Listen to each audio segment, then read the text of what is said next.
All right, so in this video, and I'm glad you caught this video, by the way, this is a killer way to buy houses. So I'm gonna show you 6 ways to own and buy real estate without ever using a bank if you don't want to. This is not anything that's to do with wholesaling properties or assigning properties. This is, you're actually taking title and owning real estate, whether it's for a fix and flip or whether it's for rental property to add to your cash flow portfolio. All right, so the number one way is what we all know. The very common one is cash.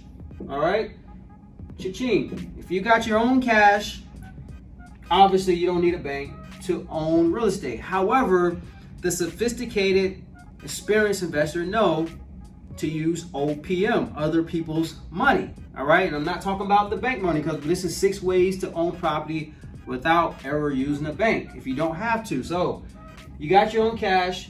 Yes, you can buy properties. However, you can't scale. There's only so much you can buy with your own cash. There's only so much money. Donald Trump, he has cash. Yes, he's a wealthy guy, or Warren Buffett, whoever the case. Those wealthy people, they're using other people's money. All right.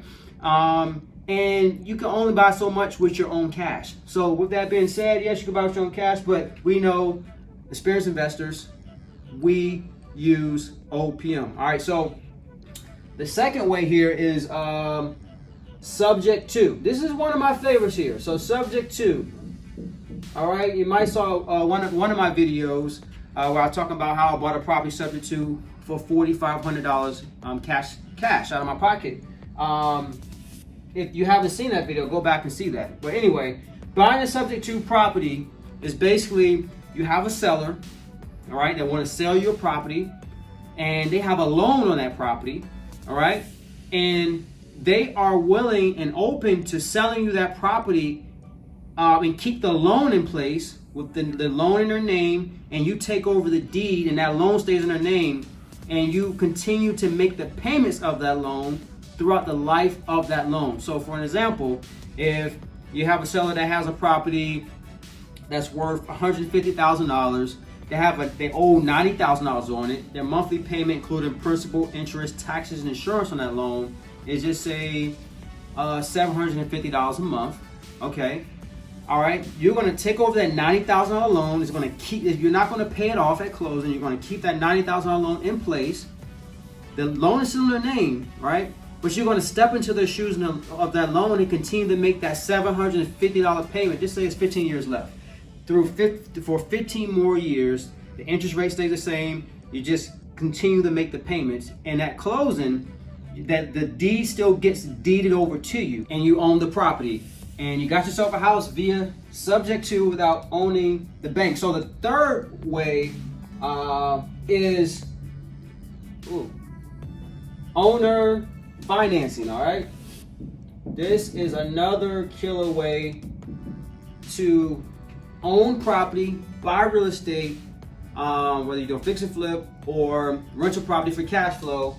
This is another killer way, owner financing. So basically, where owner financing is, you have a seller, all right, homeowner. In all these cases, you gotta have a seller to acquire the property, okay? But if you have a seller that has a free and clear property, right, and you don't want to pay cash for it, all right?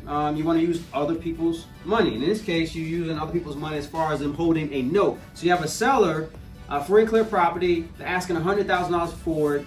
Just say you agree to $90,000, all right? You agree to $90,000, is asking $100,000.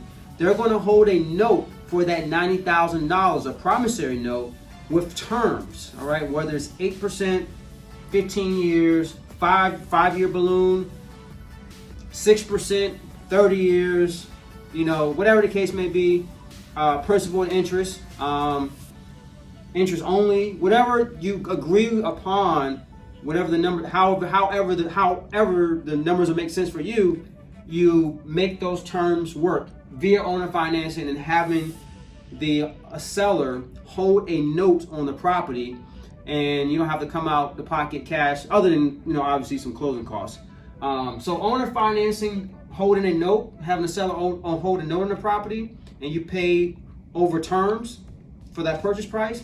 is a great way. I love owner financing. I love owner financing. All right. The fourth way is my number one way to acquire properties today is via private lenders. So private lenders is basically your Uncle Bob, your Grandma Shirley, your friend, Tom, whoever the case may be. These are just regular individuals. They're not in the business loaning properties. However, they got some cash in the bank. Your grandma got some 401k money, some IRA money, and they're looking for another way to, park their money to get a better return. We all know the bank, if somebody have a shitload of money in their bank account, Bank of America, Wells Fargo, any type of bank institution they got in the savings or checkings account is getting less than 1%. It's just terrible. We know inflation is 3%. So if they have, let's just use 1%. They got, you got your friend got $250,000 sitting in a Bank of America account getting 1%. Inflation is 3% a year. They're losing 2% just based off inflation. It's just unconsciously losing money a year just by sitting in a savings account. So you have to, just educate them on that. Sometimes you don't have to.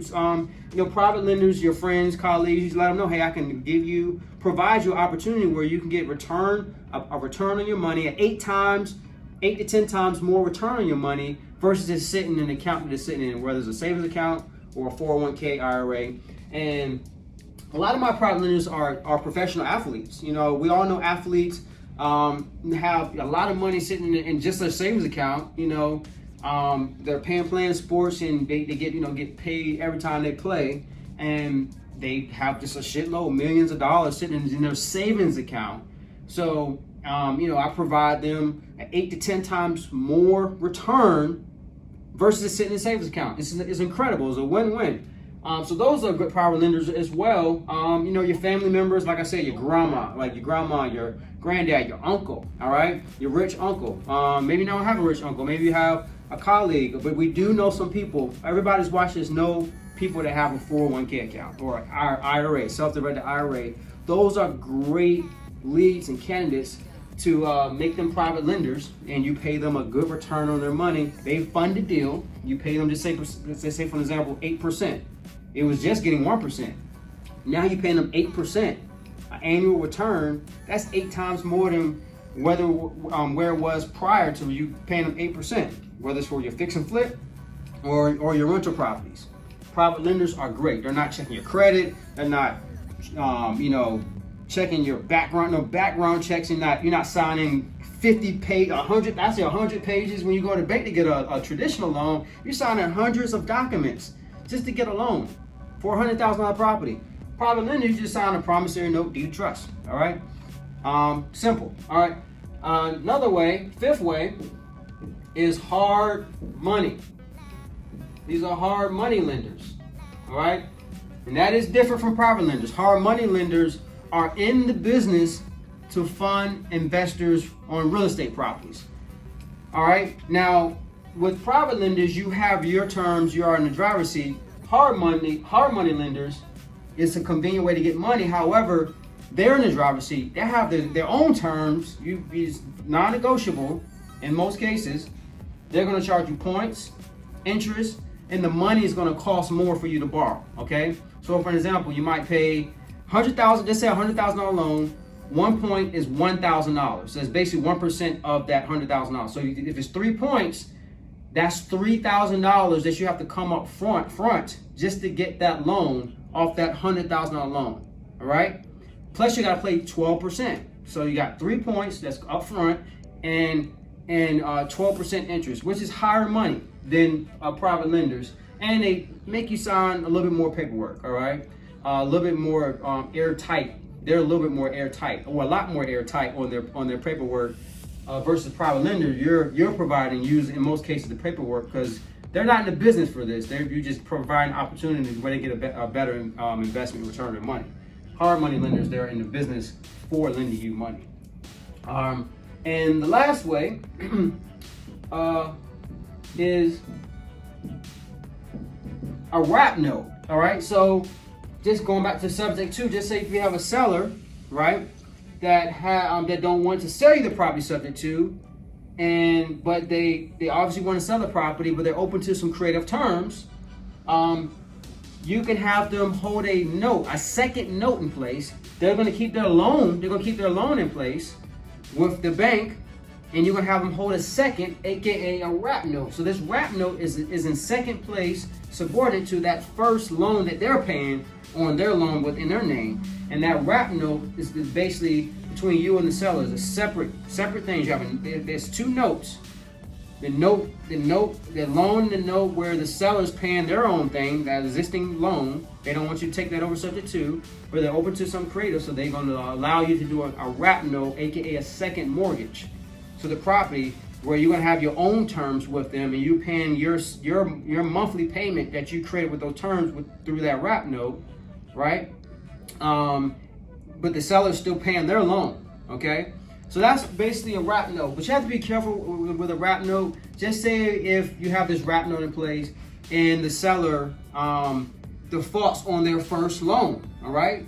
Their first loan with their bank, their original loan with the bank, that first note powers that wrap note, and it can still go to foreclosure if you're still paying your second and they're paying that first.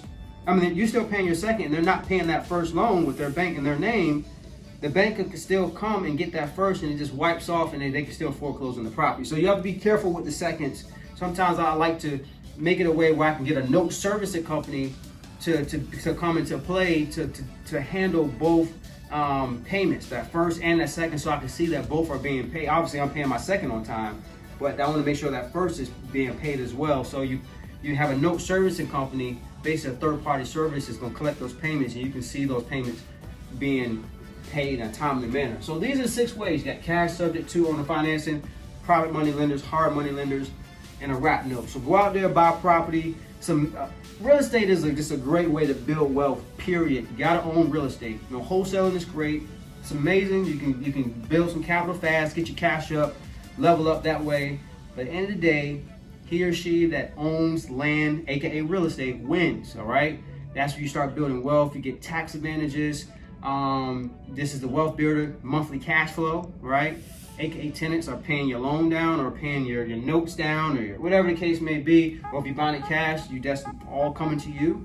And that's where you get to chill on the beach and drink margaritas all day, because you got those monthly checks from your tenants or tenant buyers coming in every single month. All right, so go out there, buy some real estate. I'll see you in another video.